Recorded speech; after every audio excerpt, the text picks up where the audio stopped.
Okay, so just a good morning to everyone. I can see you're busy coming in, so we'll just wait for you to enter in properly. Could I just ask if you can see my screen and hear my voice? Just raise your little hand or just type something into the chat box there just so I can know. Okay, great. Thank you very much. Good. Okay, so I think we'll just jump straight into it. I know there's a few more people coming in. So this morning we've got on the spotlight session, as you can see on the screen there, 5 turnover and 10 plus weeks holiday, running an accountancy practice. How does anybody ever do that? So let's go to the next screen. Just before we get properly into it, just a reminder for those of you, the next Black Belt boardroom meeting is on Thursday the 9th of March. So please do make sure that's in your diaries for those of you coming along to that. Okay, good. So I know there's a few more people coming in, but I think we'll just go straight into it and get going because we've got a lot of ground to cover this morning. So this morning, also as we go through this, if you've got any questions, type them into the chat box or the question box and we'll get them asked of Paul. So this morning's interview is with Paul Carvell of the SFB Group. He was a client of mine quite a few years ago, and today is really about finding out about his journey, where he's come from, the journey along the way, and where he is today. Also have a bit of a cold, so hopefully my voice will last throughout this. So Paul, good morning to you. Good morning. Thanks for the picture. Good stuff. I know it's not as good as it could be. But hey, Paul, let's start with where things were when we first met. So please describe your practice for us at that time, and as well as some of the biggest pains or problems you had way back then. Okay, actually, that's it's quite a difficult question because the business has flowed so much over the time. You tend to forget exactly when we were at that point. So in terms of the journey of us, I think when we first met, Rudy, we were about 1.8, 1.5 turnover.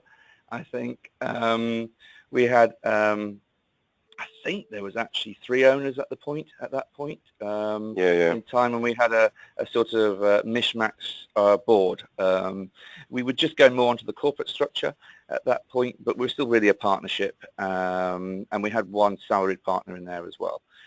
Staff-wise, I don't know, let's say 40, but that's just, I don't actually know, but say about 40.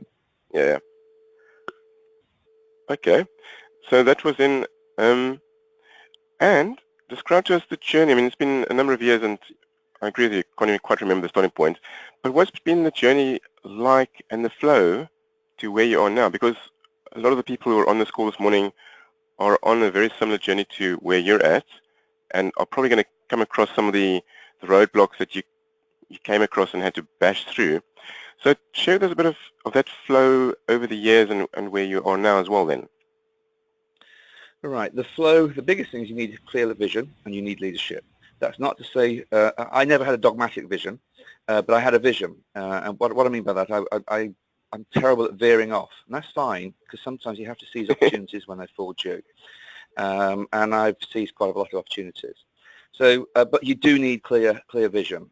My experience is you need 1 person with that vision, not a lot. If you have lots of people with a vision, that's fine. You can share the vision, you sell the vision, you get the team on board with a vision, but only it's best to have 1 person leading that, and then others can come along. And then the vision but the singularity of that remains in terms of how the business develops. That then becomes a team effort. The biggest single part of the journey is getting the team on board, letting go. And I think that is possibly the biggest lesson I've learned. It's very difficult to do, to let go. And lots of people I've spoken to, and I talk to lots of accountants, say I let go, I do, I let other people do it. But my experience is very few can. And it's quite difficult to do. And by letting go, I don't mean abdicating, to use a Gerber type of thing. It's not abdicating, it's letting go. It's letting people get along and have the freedom to make mistakes and learn by those mistakes. Also not being scared of people leaving. We've had a few people leave, and not being scared of actually asking people to leave, because I think it's quite important that you have the right people on the bus. That's such a cliche, but it is true. I mean, so we've had a bit of a clear out on there, but the main thing is letting go and letting other people make decisions that affect the business. in a big way. So vision's one thing. Actually, decision-making has to be passed down. And that is something that we've managed to do in one way, shape or form. We've done it via systems. We've done it via a structure, and I've got a clear structure, which is also, that structure has enabled us to develop and grow. But that structure was developed, it wasn't, and thought out and thought through. It wasn't just something that reactionary came in, or it was a quite developed. I actually took time out to plan what that structure should be, and that was very important.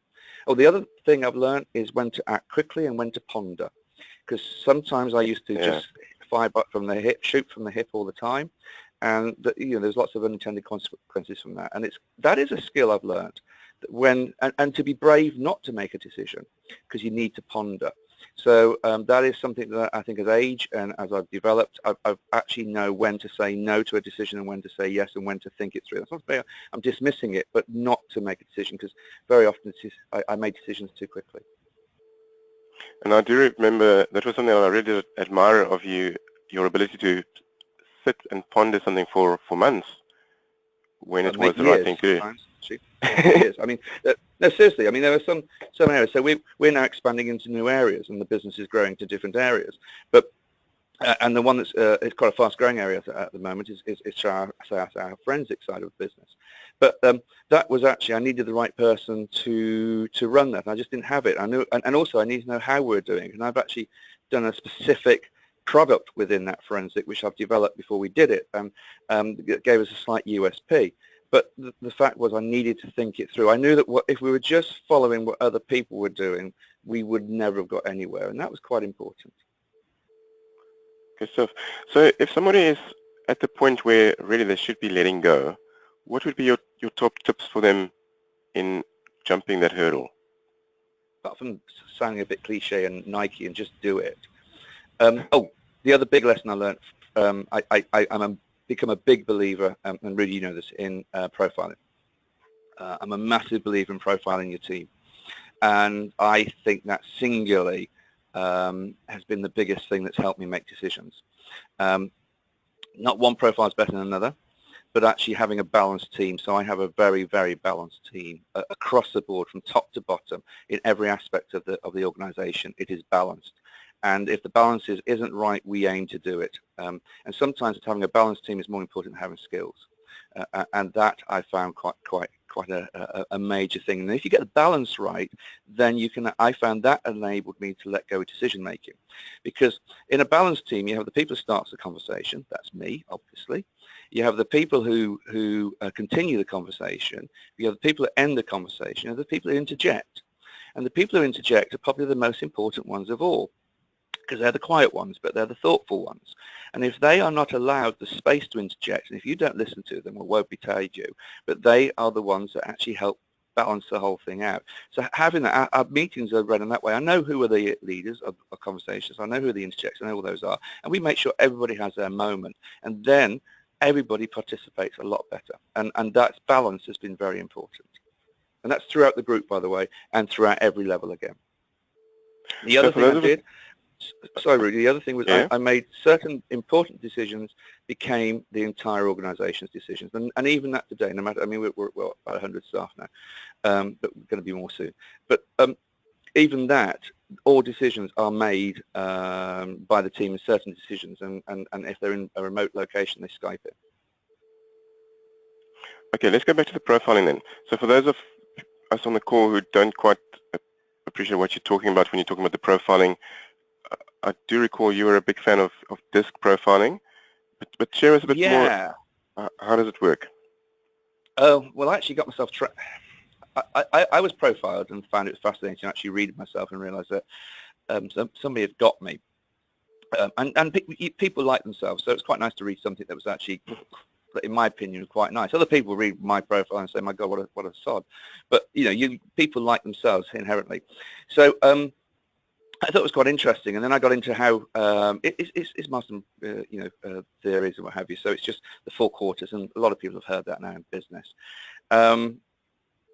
but I thought I was so impressed by it that I actually got myself trained up to do it, and I started doing it actually as a business advisory thing myself, a bit like you do for our clients, where I found a lot of businesses don't get on because their mix is wrong, and in fact, effectively, that's what we started with ourselves. The board that we had at the very beginning was the wrong mix of people. We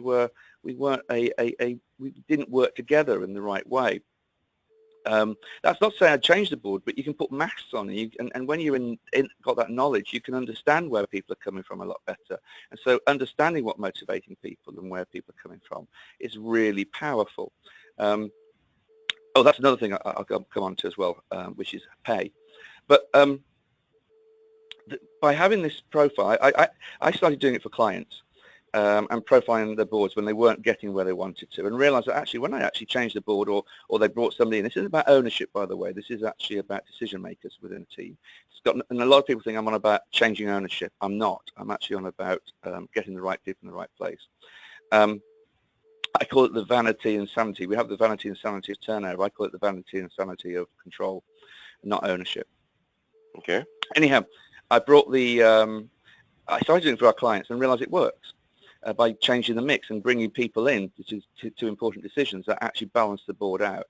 And I started doing it myself and then realized it worked. So the DISC profile I use is the Thomas DISC profile.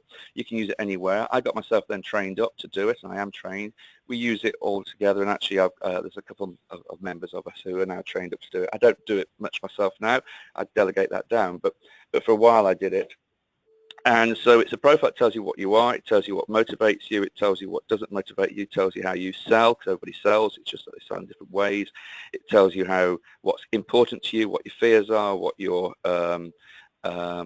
desires are effectively, and then how people react to each other, and so who would respond to somebody and who doesn't respond to somebody else. It's very, very powerful, and I've used it across, as I say, across the board.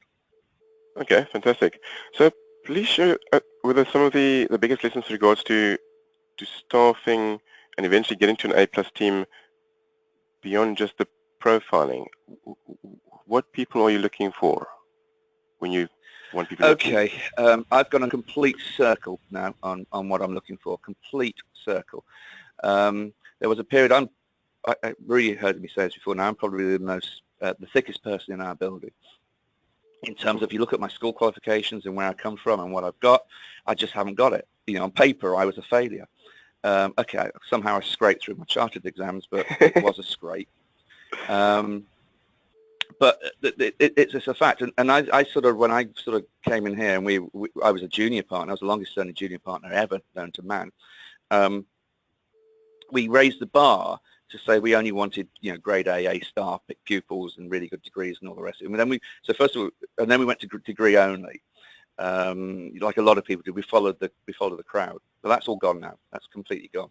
I do take graduates on, but I actually, the majority of people I take on are younger than that straight. I prefer A-level students. We completely changed the way we interview, and everything's on attitude now. Nothing actually is on results. I don't care about the results, if they're scraped by or not. If their attitude's right, that's good. And I think I liken it to myself. People develop at different stages. As long as you've got the drive and ambition, or you've got something going on, you can do it. If you just do it and find it very, very easy, do you know what? You don't have that drive, because it's all been easy. If anything, you have the exact opposite. When you get to your professional exams and find it a bit hard, you get moaners. So I've changed it to attitude. We recruit in a really strange way. We actually now are linked in with local colleges and what have you, and they send people through. We have a whole open day for this is for trainees, but it's the same principle with everything we do. We have a whole open day. We get them to work in teams. They have to drop an egg from 10 foot without breaking it. When we're reacting to see how they work together and who are the natural leaders, who aren't the leaders. Sometimes you need a leader, sometimes you don't, but we're spotting those at a very early on stage, and that's proved to be extremely, extremely helpful to us. So that's that bit. In terms of other staff coming in, I had a dinner once with a great guy, Timpson, as in Timpson Shoes, and it's Mr. Timpson himself, and he was brilliant. And he does a Mr. Men chart, and I asked him whether I could pinch it, and he said yes, but actually anybody can, because it's on the web. And he does everything about, the first couple of minutes of meeting somebody counts, and that's really important. Well, I've developed that to the next stage. We have our own Mr. Men chart. Actually, we've got different films So we've got a picture of Superman and Mr. Speedy, Mr. Quick sort of thing. We've got a picture of Little Britain with the computer. The computer says no, Mrs. Obstinate, and we have those around, and we get the interviewee to tick themselves and say what they are, and then we tick them and say what they are. Then, if they actually say no negatives, I won't hire anybody, because they're honestly, they're not truthful to themselves. Everybody has a negativity about them. Nobody's perfect. So we have equal amounts of negatives and equal amount of positives. And so if nobody ticks negative, they will not get a job. Okay. If they tick it and we tick it, we compare what they've ticked to what our first impressions were, and if they get through all that and the rest of the interview, don't forget that's not the whole thing, but it's part of it. We then interview them, and then join a team, and then in 6 months' time, the team remark them. Because you never actually know what somebody's like until they work with you. They lie, they put a face on, they put an act on. So after 6 months, we let them know that actually if the team have not actually agreed to what they've said themselves, or it's close, then they're out. And that's been quite powerful. I'm sure. Okay, fantastic. And let's go to systems and structure. So let's start with, I guess, way back when. So when you started fully systemizing the practice to the point where it is today, I remember there was a stage in your, as an example, in your outstanding debtors that you probably had enough money in there to put a deposit on a Lear jet. But yeah, thank you. You've systemized things over the years. Share with us a bit more about the systems that have been put in place and how that's working, and from a perspective. First of all, about systems, they're never right. No matter what system you have, you can improve it. That's not much I've learned. And so our systems aren't the systems that are going to be there tomorrow. And at the moment, we're doing a full review of them. That's a continuing. We have an onwards and upwards program, which is our continuous improvement program, and everybody has to be committed to that. We're just doing a major exercise and looking at that, because like everybody out there, staffing is a bit of an issue. We're growing. I've pulled back growth this year, by the way, and we've been achieving 20% year on year. Last year we pulled it back to 10. Actually, the growth of the group was bigger than that because of an acquisition, quite a large acquisition. But really, like for like, we were 10% growth. This year, we've actually know we can do 25% with that problem, but actually you need to service that. So, and in our particular area, where the head office is, it's full employment around here, so that it causes a few problems with that. So where we are is we've got to go for efficiency. So we're really driving, and we're going massively into different ways of doing things, which is quite interesting. So we're re-looking at things. But anyway, that's just by the by. It never stays still. That's the most important point. It never stays still. But in terms of our debtors, there's two things we did. We created our own internal credit control system, which is very important. I also flowchart everything now. I cannot stand systems that are lists, because by the time you get from number one to the last one, I don't understand what the hell's gone on. So there's sort of decision trees and flowcharts. So everything we've got, not everything's now on flowchart, but it's slowly being converted across to just a flowchart basis. But our credit system is really a self-confessional credit system. We do use external credit control, but we rely upon what the people's history is with ourselves. And if their history is not good, then fundamentally we don't give them credit. And that cuts out your debtors problem. It's quite simple, really. We did bring a credit controller in to help claw back where we were, which we did, and that was actually your idea, Rudy. I'll be honest, that was so everybody listen to Rudy when he says things like that, because Rudy said get an external credit controller to us, which we did. We listened, and it was a good idea. That's got us up to date, but then we didn't want to get in that position again, so we brought in a whole new system, which was actually self-fulfilling on where they were. And we wrote a script out, so when people said, well, you just tell, we've always had that before, and basically the fundamental of it was we would tell them, well, would you run your business on the same way? And there's never an answer to that. Never is. So we did that. Okay, good stuff. Let's go to KPIs. Because I remember at one stage when we started with KPIs. Oh my God, what a journey that's been. Yeah, go on. At one stage, you were tracking two major KPIs, which were, I think, turnover and turnaround. Yeah, Rudy, you forgot. let me do the journey before that, because actually when I first did it, I had 10 KPIs. I think I had 10 KPIs. So the journey starts before that. The journey starts with the fact that we had, I had too many KPIs, thinking that they were the thing to do, and they conflicted with one another. So you find that number one conflicts with another, and which one is more important than the other. And then this is the journey. I then graded the KPIs. Well, that one supersedes that one, so it's the conflict between the two. But actually, I threw the whole lot out and ended up with just 2. That's what you remember. Just 2 KPIs and 1 expectation. Those KPIs, actually, we've sort of developed that a little bit further now. They're still there, but there's one superseded which has come in. The 2 KPIs are turnover and turnaround. So the 2 TOs. Or TAs actually, but I called it 2 TOs because of, it doesn't matter how we spell it. But basically it's in a nutshell, if you don't get the fee out, I can't pay a wage. That's quite, and let people know that you've got to get a fee out. I actually only I measure things on a year-to-date basis, never monthly, because we all have a bad month or good month. I don't mind if you have a bad month as long as you catch up the following month. That's fine. I give people a bit of a credit for that. But the turnover set with targets, which they have to have a budget which they head towards. That budget includes the growth that I've talked about. And we do woo charts on how they're going to achieve that growth. So again, going on to the profile, you've got some people who go out there and hunt work elsewhere, but the majority of work that you win in most accounting practices is actually from your existing client. And when you get to a certain size, that actually becomes a lot easier. When you're at a lower stage, and you have to go out and win external work. So there's it becomes a period where you cross from one to the other.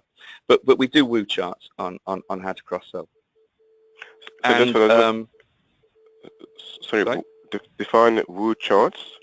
What's that? They're matrices. We call them windows of opportunities, but they're sort of matrices. So we have the clients down the side, and we run it work in pods. Every pod's are more comfortable with certain things that we do than other things. So we list the 5 things they're most comfortable across the top, and then we match them to the client at the beginning of the year. And the idea is to make sure they take that service or that offer up by the end of the year. So I do it, by the way, I'm a big believer in physical writing. So although we're completely paperless, look at my desk, it's a mess at the moment, but we are paperless. And in fact, we've just got a Surface Pros, so they're writing on Surface Pros now. So we're much more paperless than some people are. I'm a massive believer in OneNote. The point is that we get them to actually write it down, because I find by writing it, they can write it on the surface, but by actually physically writing it, they have ownership. We do have CRM systems, but I find you never have ownership in the CRM system. If you physically write it down, you have more ownership. And the other thing we did, I don't know if you remember what I call my Carnegie whiteboards. Do you remember the Carnegie whiteboards, Rudy? Again, writing it down. Yeah. We're in pods. So every pod has a whiteboard. They don't need it. All that information is computerized. But the physicality of getting the whole team to write the information on that board gives them ownership. And that is the reason behind it. And it's really, really powerful. So anyhow, and the KPIs are on those boards as well. Coming back, so I found less was more. The KPIs we currently have is still turnover. Actually, GP is there, because that's our efficiency drive. And I'm constantly measuring GP, which is really important. Still have turnaround, but actually the GP and turnover is more important than the turnaround. So that's a memo, because if you've got to achieve that turnover, you've got to achieve that GP percentage, guess what? Your turnaround is going to be quicker. So it's sort of almost like a byproduct of doing the one. That's what I've learned. Is if you have a singularity of purpose, the other things fall into place. And the other thing, which is an expectation, so turnover and GP percentage are the 2 we look at now. And that's actually leading to the others just following through. And that drove down my matter. And then the other thing that I have an expectation, but it's not a KPI, is that they win work as referrals from existing clients, because that's the measure they've done a good job. The other thing that we brought out was that most of the staff, most people want to do a good job for clients. They're not that bothered about doing a good job for me. Actually, they want to do, they actually have a much bigger belief for their clients and usually their fellow man within the office. They want to work for each other, and they certainly want to work for the client.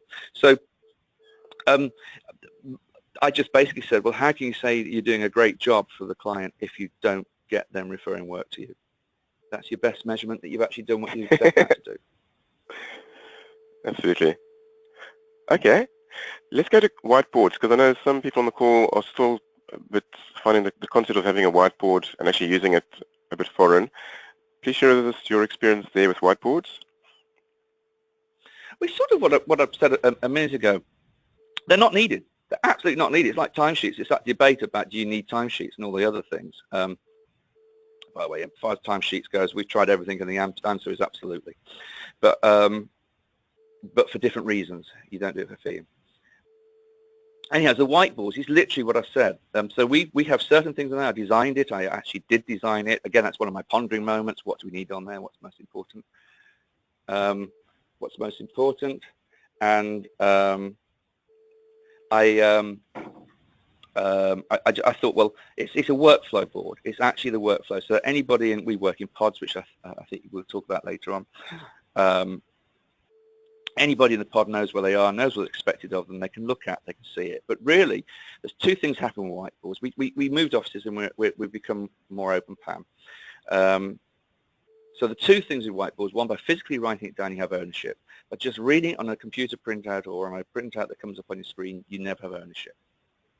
Two, you have the natural competitiveness that goes on in human nature, which you're comparing yourself to each other. Or that I will come on to. That's been another one of the biggest things I've done. Massively big thing, which is a competitive. That's something since you met me, Rudy. But Okay. Or since we last talked. But Yeah. by having them on a board that people can walk by and see and compare, that provides more ammunition than I could ever do. If I told somebody to do something, they say, yeah, all right, I haven't got time. If they compare what other people are doing, it's not me telling them. It's actually their own guilt. And it's quite an interesting, dynamic. Sort of byproduct I wasn't expecting, but it's come in. So the other thing I've done, so on the KPIs, we have a report that's produced every month. It's our management accounts, actually.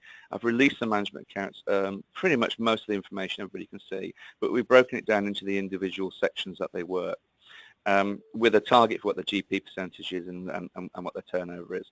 And they see it compared side by side. And so when somebody says to me, I can't do that GP percentage, I say, well, that's fine. You can't do it. There's got to be several reasons. So let's analyze it. You're managing it. What are those reasons? The first reason can be the fee's too low. That's great. Let's do something about it. Second reason, we're inefficient. Great. Let's do something about it. Third reason is the member of staff is rubbish. Great. Let's do something about it. But don't just say I can't do it. And and so that's been quite interesting. So and then when they say, well, I just can't do it, it's impossible to actually do that. You set far too a higher GP percentage. So, well, they're doing it. Why are they doing better than you? Why can they do it and you can't? That led to one person leaving in the end, which is the best thing ever happened to us, because they could never do it, and actually they had the inability to delegate. And you've got to pass things down, but that was a byproduct that helped. I would never sack that person, but quite glad they went. Okay. You mentioned about comparisons to each other.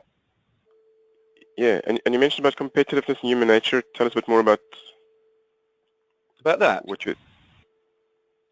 Well, look, what was... we are naturally a competitive race. That's why we do Olympics. That's why we do things. I mean, there's a few that, and you talked about the sort of people that we want. People naturally do not like to be bottom of the class. People naturally do not like, they want to be part of a winning team. We're a winning team, and they want to belong to that, and that's one of the aphrodisiacs of working somewhere. And if they've got that, even if it's a little bit, I myself was rubbish at sport. Okay, I was terrible. It didn't stop me from being bloody competitive and annoyed if I was always last. And actually what happened with me, so at school, I had to play rugby at the school I went to. I was rubbish. Got a love for the game now, by the way, but I haven't. But the point is, I was rubbish. But when I left, and so I was always, when you're at school, I don't know if you remember what it was like. I was in an old boys' school, but it used to be I was the last person to be picked for the teams. The shame, it was a wall of shame. You stood there, and you knew that you'd be one of the last couple to be there, and it was a wall of shame. But the point is, when I left, I actually found sport. And again, this is something else about the slow starters that I've come in about people. I found the sports that I was good at. The schools only offer you a certain amount of sports. and because I've got a limited supply.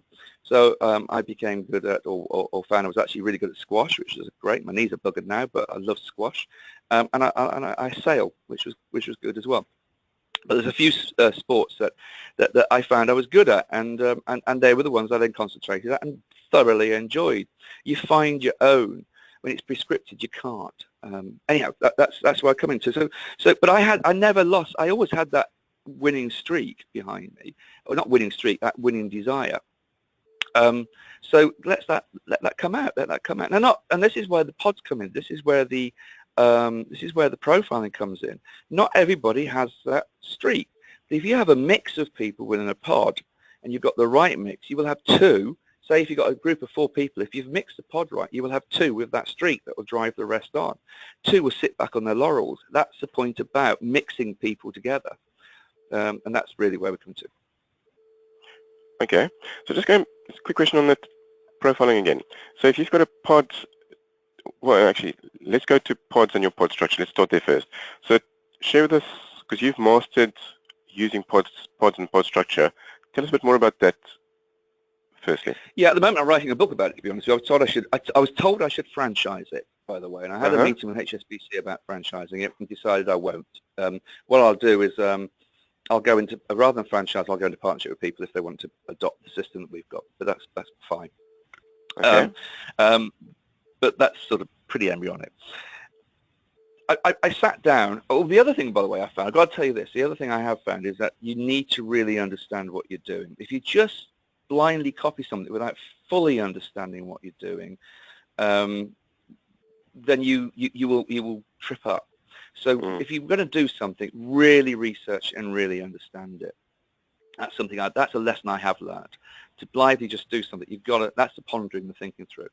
There's great ideas that should get your creative juices going, and then you ponder it and apply it to yourself, to the way it works best. Anyhow, coming back. The pod system is fundamentally little individual accountancy practices. That's it in a nutshell, but completely balanced out. Completely balanced out. And delegating controls and everything is a responsibility. It started, you asked about my journey, didn't you? Again, before we met, but it was part of the journey, I was possibly, so I became senior partner of this place 10 years ago, and then we were about 800,000 turnover. 30 staff, and I think we were 5 partners actually. So from that point, it's a massive journey, to be honest with you. But what really, I was going to say there, because I was reminiscing about the old days. But coming back onto the pods, yeah, what I realised was you need to let people take control. But I myself was the busiest fool in the office. I was probably earning more fees than anybody else in the office. So there were 5 partners, but I was probably earning more. I was doing most of the work. I did everything. I never slept. I never had holidays. Well, I did, but not a lot. And I was knackered, to be honest with you. But the other side to that was I was winning more work than anybody else, which is also stupid. So that just added to my pressures. So I basically sacked all my clients. And that's possibly the single best thing I ever did. No, I didn't sack them from the firm. I sacked them from me, and gave myself freedom. And that's one of the things, you know, Rudy, that's what happens with me. I free myself up. I then have this natural blotting stiff where I then fill it up with new stuff. And then every now and again I have to rebalance it and sack what I've filled it up with. And that's actually the best thing, sack. I think it was you said, or somebody said, I'm sure it's at one of your event. Somebody said, if you want anything doing, clear a desk. And that's another great lesson. So give somebody space to do something. Going back to our pod structure, so typically how many people in the pod in your organization? 5 at the moment. We are experimenting, and now we're of the size we are, we experiment on an area. So the other thing we tend to do now, I'm constantly developing. And so we've got how many pods now? 1, 2, 3, 4, 5, 6, 7, 8 pods. I don't know, 8, 1, 9 maybe. I forget how many pods we've got now. But the point is, when we change something, we change it in one pod and experiment. That way, we're not affecting the whole firm. And if it works, we then endorse it to the whole firm. If it doesn't work, we don't do that. So it allows us space now to experiment. But we're just experimenting with actually increasing the pod sizes to 7. That's part to do with GP percentage. And it's also because actually now the managers of the pods have learned to delegate, because that's the other thing. I learned to delegate, that's fine. Actually, individuals and accountants themselves are not good delegators. They are not good delegators. It's just part of the training and part of our ethos. Most accountants cannot delegate. So there's been a big emphasis on teaching people to delegate. And once they learn to delegate and become their own individual leaders in their own pods, then they can grow. So it's they're in the process, actually, Rudy, they're in the process of growing. Okay, fantastic. So going back to the profiling and the pod, on this profiling there's DISC, so the 4 personalities. When you look at a pod, do you aim to get all 4 personalities into a single pod? Absolutely. No, absolutely. Yeah, absolutely. We do. We have a biannual transfer window. Some people don't get on with each other, so we actually have a transfer window where people can move from one pod to another if they want to. So they put in for transfer, and some people may put an, it's actually, I should take a bit of a bung sometime. I could make a fortune out of that. But we have a sort of transfer window in which we, you have to, sometimes people want to move, they want to, the grass is greener over there, that's fine. That also helps us retain people now, because some people may be unhappy where they are, but actually they see somewhere else and we let them go there. But yeah, anyhow, okay. we aim at a complete balanced pod. There's one of those profiles that we're not very good at keeping, I'll be honest with you, which is the eye. And so we struggle with eyes because they're not very good at getting through training. So I actually overprotective of eyes because eyes are naturally can be a little bit me, which sort of drives the rest of the team a little bit spare. The eyes become really good, I have to be honest with you, not at the training stage, and it's like me, I'm not an eye, well, I've got eye in me, but I'm not eye. I think I was lucky to get through, to be honest with you. When I look at my profile, a lot of people in my profile effectively never make it to the end of training because the others get rid of them because we're slightly different. And I don't know why I stuck it out. Probably I had a mortgage to pay. But it is quite interesting because they tend to get alienated because they are a little bit too me-y, which is fine. But actually, later on, when they get to senior levels, that can be quite, they're very useful people to have in the team, to be honest with you. But at training levels, it's they're quite difficult to keep for themselves because they're so me. They want money for nothing initially, so money's really important. They don't see the bigger thing; they just see cash in the hand now. And the others actually get slightly pissed off with them, pardon French, to anybody on the phone. And so there's a sort of this natural dynamic. So we actually overemphasize looking after those now. Okay. You mentioned earlier about pay and motivation. So let's talk also about the management team. Do you bring in partners or the directors? What the salary structures like? How is the team incentivized? Yeah, we just, again, always continue developing. We're just doing a development in that, but I'll tell you where we are at the moment. We're just actually in the process of promoting a new director, and we're almost certainly now going for just internal promotions. And then because I know everybody, I now have an outside person come in that does the interview. So we actually have just appointed a new director from internally. I had an outside person come in. We asked all the existing managers if they want to become a director. They put their name in the hat. I think we had 7 apply for that role, 7 or 8 apply for that role internally. And then we had an external person do the interviewing, and I just went with what they went. And I could never be accused of favoritism. They wouldn't be managers if I didn't like them. And they weren't, they weren't doing a good job. So, but the other thing that I do, and this is really important that I've learned, actually, I used to promote people who were good at the job they were doing. And that was a massive error. A lot of people, and that's it was a massive error. You should be promoting them for the job you want them to do. And so this is where the profiling helps. Actually, they may be brilliant at doing what they're doing here, but are they the person who's going to be able to lead a team properly and do something with it? And actually, that's an error I've learned, and I'm much better at. So we actually do, it's mainly internal promotion. We train people through. Obviously, we bring external people in occasionally, but we don't bring them at senior level. That's a no-no. That if there's a vacancy, we'll bring somebody in. But most of the growth was self-trained, and because we've been doing it for so long now, we've got a throughput.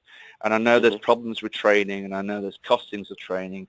So what we've done with that, we have a training pod, where everybody goes through one pod to do the initial training, and that means they all get the same training. It also means we know that pod will not be as efficient as the others. So, because training is inefficient, and that's fine. We counter that, and we allow them to have that inefficiency in there. That's not to say they can hide, but it just means that we've got control of it.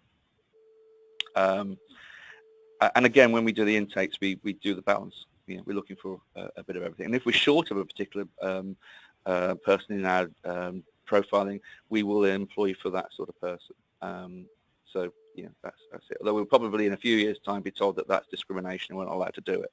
But at the moment, that one isn't caught by the Discrimination Act. So okay. So going back to the pay and motivation. Yeah, I'm a big believer in the book, the Daniel Pink book, and there's a great video he does about what motivates us. And again, this is where profiling comes in. So we always followed a range, and we used to get the surveys, usually the Hayes, and we used to follow what the Hayes was, and we were relatively depressed, and we always used to see at least we're paying within the range of Hayes. We're actually at the moment paying pretty much in the middle of that range, which for where we are located is quite good pay. We weren't at that level, but we are now, because we've got a couple of big cities where they're paying a lot more than we are, and we're in a sort of depressed area. What I've realized is what motivates us. So at the lower end, it's money, but it's also study and other things motivate. So and the profile is various things. So what we do, we're making sure that they're getting a package of things that we think motivates people. I have an ethos of family comes first. And so if there's a problem with a child, or if you want to go and see the sports day, you've got one chance in life to see a child at that sports day, just go. Don't tell us about it, just go. Tell us about it later. I know you'll make up. I know you do fine. And that has really, really given us an ethos that there's a real desire. Work there, they care about your family, they care about you. So that is actually super powerful when you compare yourself to another firm. So we do those other little extras that, so that's the ethos. Our thing is goals, and we actually set out and find out what people's goals are. So if they want to get to director, if they want to get to manager, if they want to get to something, if they want to specialize in tax, we find out what that is, and we work with them. But it goes beyond that. Like we've got somebody who wanted to, actually came, didn't like it, wanted to be a teacher, so I got them teacher training experience to see if they liked it, work experience effectively, see if they liked it. One of my ladies here wanted an extension done, and she had a problem with planning. So I got one of our clients who's a planning specialist to actually fight on her behalf to get that planning permission. So it's that sort of thing where working together as a team, you can really support one another, and that's a massive aphrodisiac. Okay, fantastic. But again, profile. So if you're an I, money's important. Just recognize that. But they will be rewarded by bonuses. Everybody says, well, just give them bonuses. Bonuses, absolutely, are a turn off for some of the profiles. They're not. So if I go through each of the profiles, this is where it really is powerful. Again, I keep talking about profiles. I'm sorry, but to me, it's very important. So a D is incentivized by power. So give them some power. If they're a young kid, give them a project to look after. Give them a little bit of power. Give them a bit of kudos. I, they want people to love them. That's fine. Give them a job. Get them to go out and network, because they'll network the house. Because they love people just saying hi. How are you? An S, they want security. So make sure they feel secure. That security is worth thousands in pay packets. And a C, they actually don't want conflict. So it's more the fear. Never give them any conflict. Give them nice systems. And as long as you know that, you can motivate that individual person because you know what their profile is. And that, again, is a real powerful thing. Okay, fantastic sharing there. Another question then. I know that you're on a acquisition trail at the moment, acquiring other practices. Actually, before I ask that question, in your business, how many shareholding partners are there? Because some of us believe that to grow, you need to add more shareholding partners. How do you do it? I don't have them. It's myself and Peter, as you know. So Peter's a 35-year-old, and I'm a 56-year-old, and I own 71.5% of it, and he owns the rest. And that's a good team. We're a good team. And again, we talk about profile, and we are completely opposite. I'm a DI, he's an SC. We just fit like a glove. And you do, absolutely. So the two of you own the business. So directors, how do you, so we spoke about the profiling motivations, but in order for somebody to become a director in your business, how do they become a director and what gets them to stay for the future? Depends again on their profile and what they want. They do get paid well. The directors, don't get me wrong, they are paid well, but they don't have a stake in ownership. I think what we do, we appeal to what their thoughts are. I think the one has been given control of. We took over an office in the centre of Leicester, a reasonable sized one actually, a couple of years ago now, about 18 months, 2 years ago, and we put her in charge of that. My God, does that appeal to her D? She's in control. She's got complete control. She loves it. She's, you know, almost autonomy. She's not. She has to respond to the group. She has to follow our systems. But you know, I mean, and at her age, what better thing than that? And actually, we've given her a bonus so that she does get, as a result of how well she does, she gets a bonus based on that. So it's sort of like a profit share, but it isn't because it's capped. But there is some element that she is she's working for herself. But she doesn't own it, and that's quite important. The other director who's just been promoted, she's an S. Her motivation is security. Well, she's got the most secure job going. I mean, as I said to her as a director, you know, if the shit hit the fan in this place, the directors are the last to go. Can't have better security than that. You know, we'll just do all the work ourselves. That's quite an interesting thing. You know, everybody else goes before that. So you've got the biggest security you can ever have. So there's your aphrodisiacs. Very clever. Okay, so let's go to acquisitions then. So when you're looking to acquire practices, how does that work for you? How much do you want to pay for practices? What shareholding percentage do you take over? What would a typical first 6 months in a new acquisition look like? Give us a bit more there. Okay. The honest answer: every case is different. You have to be. There isn't a standard one. Not the way we're doing it. I think some people come in and they just impose what they want. We want the thing to work. And if you come in and just say we're the best thing since sliced bread, then you're a bloody joke. The starting point, by the way, they may have. I told you our systems are fluid. Whoever we're talking to may have some things damn sight better than we are. So the first thing we do, we have a period of getting to know each other. We usually do a secondment so that a couple of the key members of staff come to work here for 6 months or something. So they learn our ways and then we learn what their ways are. But what we really want to know is, are they doing things better than we are? Can we learn from them? So that's a first thing that's really important. And if they're doing something better than us, why on earth should we put our head in the sand?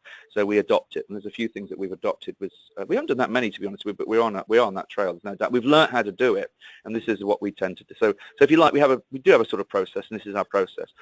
So a period of pause. We don't rebrand it SFB straight away. We have a period of pause and just learn and watch and observe. And that's something I've learned. Don't go in guns blazing because you'll cock something up that you don't realize. You know, you'll mess it up. So that's the first thing we do. The second thing is I do the profiling and identify, because a lot of people say, there's nobody in here who could make this work. Well, I've got nobody who can succeed with. But I want to find out if there is anybody. Is it that you're suppressing them because you can't let go and you can't delegate, or is it that there is nobody there? That's the next thing. The biggest single thing we're finding with people we're talking to, by the way, is there's a lot of accountants out there who are worn out. They are completely worn out. They don't know where they want to go, and they want to be part of a bigger group. So one of the things we are talking to at the moment is allowing them to keep an ownership, part of a bigger thing, and then as a group together. So although the group is owned by me and I'm in control, some of these other ones we've just decided that may be something we're allowed to do, and we've just got one in the process of doing it at the moment. They have a shareholding, so they've got a potential of earning more than they've ever earned before. There's an agreement on that. There's certain caveats in that. So, but we have to have control. I tried a 50-50, it doesn't work. We have to have control. But we don't ever throw that control in anybody's face, I'll be honest with you. But it just means I've got that insurance policy. So the one thing is a definite, I don't have to have control from day one, but there has to be an agreement. At some point we have control. Some people want to buy out over a period of time. Some people want, you know, it's fine. We're fluid. You have to be fluid. They're more sort of mergers than takeovers, but they are effectively takeovers. But what I have found is that, and we've got 2 on the go at the moment, that and one is about to sign up very shortly, and the other one is probably the end of the year. Because again, it's a long-in period. We're not rushing. We're not in a rush. But when they come on board and they're that sort of person, i.e. they're worn out, they're not necessarily old, they're just worn out, and they need somebody to talk to, and they want some comfort, and they want somebody to help them, then I'll tell you what, they fly. Every one of those have flown, and they get their I call it their mojo. They get their mojo back. It's really interesting, and they love it. I think as long as, because we do allow people a certain amount of autonomy, even within the individual groups. With the, we measure it, we look at things. There are certain systems, but there is quite a lot of autonomy. We're not micromanaging people. That's what KPI is about. That's only 2 KPIs. As long as I got the fee there and I got the GP percentage, and you sort of get the things following the basic systems, why the hell should I micromanage? I think that actually puts people off. So. Yeah, that's the sort of thing that's happening. Some is a complete takeover that we're looking at because they've just finally, got so old that suddenly realize, oh my God, nobody's going to take this on. Where we're going to go? I mean, it's quite interesting. But the majority of the people we're talking to are worn out. They're just mentally and physically worn out, and that's sad, actually, but it's fact. Yeah, absolutely. Okay, another question that's popped in my head. You have had a PA for a very long time. A lot of people in this call consider the idea of a PA, should I not? Your take on having a PA? Oh, I couldn't be where I am with that one. Okay, 2 things. So Tracy, I call her my Mrs. Carvell 2. And Mrs. Carvell 1 actually works in the business now as well over the road, and they actually see one another, and they have a bit of a joke at my expense quite a lot of the time. I couldn't be there without her. The only negative I've got, and in fact every one of the directors now have a PA because it's so important. So wow. I didn't initially. I was the one. I grabbed one and did it. Now every director has a PA. Without a shadow of a doubt. It's so powerful. So again, if it works for me, why the hell should I just say that's mine, that's mine, that's mine? So the other 2 actually have learnt by my mistake. So my PA is part-time. She's got a family. She works part-time. And do you know what? That was a mistake. The others, they're all full-time. They're all full-time PAs. And I'm actually quite jealous of them. But because Tracy's been with me for so long now, she knows everything. She knows my foibles. She knows the things I'm good at, the things I'm bad at. And I trust her. It's as simple as that. The biggest single thing you need in a PA is trust. What are they really doing? They're covering your backside. That's what they're doing. They cover everything. They keep your diary for you. They tell you where you should be. I'm quite busy. They take calls. They fend things. Again, if anything comes in, they know where to pass it to. Every client here has got somebody that should be a team of people that should be working for them. So they fend things off for me to give me space. That's what my PA does. She does all my emails as well, because emails are just a bane in life. If it's just to cover your emails, I don't know how many emails people are getting out there, but I get so many emails. People have now learnt, as you remember this, Rudy, don't expect me to read your emails straight away. That was quite a lesson. People now know I don't read emails. They get to me, they're filtered out, but can you remember that? They get filtered through to me. And then people said to me, one of my earlier partners said, you can't do that, Paul. You just can't do that. Well, you can, you can. It's about training people to understand what you like. If they want to deal with you, they've got to learn that's your foible. They might not like it, but, that's your foible. And that's, and now I'm there. Do you know what? People just have a joke. Well, it's no good sending you an email, Paul, and it's just become a joke. Yeah. But it's pretty powerful. Give me freedom. And I know even if I want to email you, I send an email to Tracy and say, Tracy, please tell Paul to... And she filters it with all the others. That's right. Yeah. And so she prioritizes it. So when I come in the morning, I've got the priority emails that I've got to look at this, in her opinion, and because now we've worked together so long, she pretty much knows what they are. And then I can catch up. Don't get me wrong, I read them, but I read them at my leisure. It's not that I don't dismiss them. Actually, I don't know how many I read because she's dismissed loads before I get there. But she leaves a load in my inbox, and I'll read them at my leisure. Okay. So just we're in the last few minutes here. We had a question coming through from Jeff. He said, going back to the pods, and his question was, what are the different skills in the pods? Not quite sure how you mean by that, to be honest with you. So could you ask Jeff what he means by that? Jeff, from my side, I've unmuted you, so it shows that you should be. There we go, Jeff. Yeah. That's. I meant. Like director, two semi-seniors, one tax person. Sorry, I meant the sort of professional skills within each pod. Okay, no, that's fine. They're balanced. So I call them mentor pods. Can you hear me? We can hear you. So I've just muted Jeff back because there's too much background noise there. So the design was it because we are a training program. They're a mentor pod. The first couple of years of training through this one set pods are then released, and they're at different stages. And actually, you have a manager in charge, and then they have a second person, usually a recently qualified or qualified. In terms of tax, by the way, we have a separate tax department now, which is a pod all in its own. So I expect everybody to do a basic amount of tax in our organisation. It's just a specialist skills side of things that goes to our tax department. And our tax, if anybody's out there and want tax skills, we actually do tax work for loads of accountants around the UK. So if everybody wants to call me, here's my selling pitch, bum bum. I've got a fantastic tax team here. And by the way, if any of you use CCH and you ring up, you probably don't realise you're using my tax team. So anyhow, so that's quite good. But tax is separate, but every pod is expected to do a certain amount of tax. And that's training. After all, we're general practitioners. Sorry, go on. Paul, just to go back to the previous point. So if anybody needs tax assistance, could they call you guys and your tax team for that then? Yeah. Just ask for SJ. SJ runs it. Okay. And we do it for other accountants throughout the UK. Okay, fantastic. And I have to say that they're brilliant, and we have some fantastic stuff going on. We might ought to do a seminar on that sometime, Rudy, if you want to, and we can go through what they are. And we are quite good. And one of the things I did with the USP, by the way, is just say I was quite good at tax planning.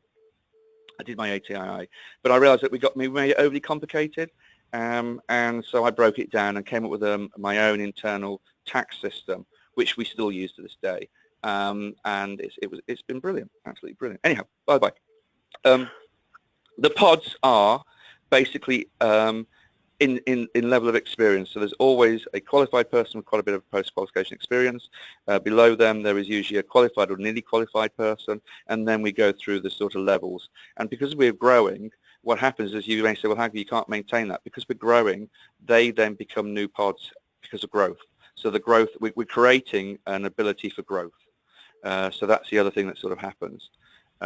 Some of them have gone into, so we've done cold startup offices. It's not all takeovers. We've done some cold startups, and so we put our homegrown person into that cold startup office, which has been quite an interesting way of doing things. But we are a general practitioner firm. We are a general practice, and so there's that. The other thing that's happened is, which has developed over the last few years, each pod now has a clear specialism. So if a client rings up with that specialism, it goes to that pod. We don't worry about where it's going to go. We have one pod without any portfolio or specialism at all, so they can mop up the rest. But the specialisms have crept in, and they are becoming specialists in those areas. I mean, it's not just a foible. They are now. We're making them become specialists to try and write articles in things and go out to any events that affect that particular trade. So that's something that's developed over the last few years. Okay, Paul, if I can jump in, I'm just aware of the time. It's our last 1 minute here. So this last minute's question is, just give us a bit of insight into, I know you've got the accounting business turning over millions. I believe you have invested or are investing in other businesses as well. Give us a bit of insight into that and your total combined turnover this year for all your investments. And also, what do the next few years hold in store for Paul Carvell? In our last 30 seconds. Okay. So the businesses I've got an engineering business in Germany. I've got a boarding up business. Well, not I'm part owned. The most shareholders in any of these is 4. So it's either 2, 4, or 1. I've got 1 of 3. Germany's 3. So engineering Germany, boarding up business, wedding venue business, brand new revolutionary toilet brush, which is my most exciting one. What else is there? I'm just in the process of a water waste management company. That's a bit interesting and fun at the moment. I've missed something out. Anyhow, there's a few others. I just look my name on Company's House, and if you want to, you'll see which ones I've got my name next to. That's the best way of looking at that. I forget, and in terms of the combined turnover, I don't know.